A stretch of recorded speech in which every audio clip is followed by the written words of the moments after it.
Ahojte priatelia, máme tu nové losovanie, posledné pre túto sezónu. Prešli sme sa z nášho infocentra z námestia Slobody do Šafránu. Pýtali sme sa ľudí, či poznajú náš projekt Zelený bicykel. Sme veľmi radi, že odpovede boli kladné. A boli sme sa pozrieť aj na miesta, kde budú osadené tuto na námestí stojany.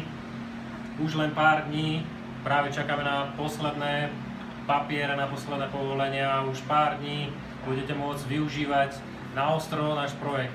Veľmi sa tešíme a hlavne aj preto, že tie bicykle budú mať uplatnenie. Zastavili sme sa nakoniec tuto v kaviarni Trieste, ktorá je taká mladá ako náš projekt sám. A za chvíľku poprosím aj milý personál, aby mal šťastnú ruku a vylosoval výhercu, ktorý získa celosezónnu permanentku a bude sa môcť vozžiť na zelených bicykloch zadarmo. Áno.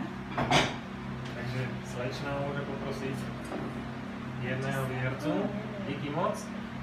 Takže výhercom sa stáva Gabriela Cagáňová a odpovedala, jej otázka je, že jej prvý bicykel bola bordová trojkolka.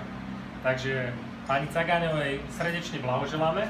Ešte poprosím pre správnosť.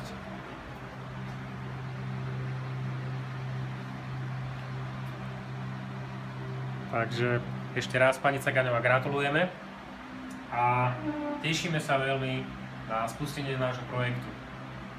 Prajem pekný deň a ďakujem obsluhe.